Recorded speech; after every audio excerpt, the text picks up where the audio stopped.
Bir zamanlar dağlarla çevrili bir köyde iki grup genç yaşıyordu. Köyün meydanında sık sık toplanır, hayatın anlamını konuşurlardı. Birinci grup, hayatta güçlü olan ayakta kalır derdi. Onlara göre önemli olan menfaatti. Daha çok kazanmak, daha çok sahip olmak. Ama bu düşünce onları zamanla birbirine düşürdü. Çünkü herkes kendi çıkarını istiyordu. Aralarında kavgalar çıktı, dostlukları bozuldu.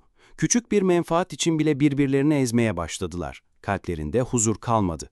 İkinci grupsa başka bir yol seçti. Onlar, hak ve doğruluk güçten üstündür dediler. Menfaat yerine fazileti, Allah'ın rızasını hedeflediler. Birbirleriyle yardımlaştılar, paylaşmayı, destek olmayı öğrendiler. Aralarındaki bağ güçlendi. Kardeşlik duyguları derinleşti. Nefsi arzularını frenledikçe içlerinde huzur ve güven büyüdü. Köyde onların bulunduğu yerde birlik, dayanışma ve mutluluk hakim oldu. Yıllar sonra köy halkı iki gruba baktığında büyük farkı gördü. Biri, kavgaların ve çıkar çatışmalarının esiri olmuştu. Diğeri ise yardımlaşma, kardeşlik ve faziletle hem dünyada huzur bulmuş hem de ahiret için bir yol açmıştı. Ve o köyde herkes şu gerçeği anladı.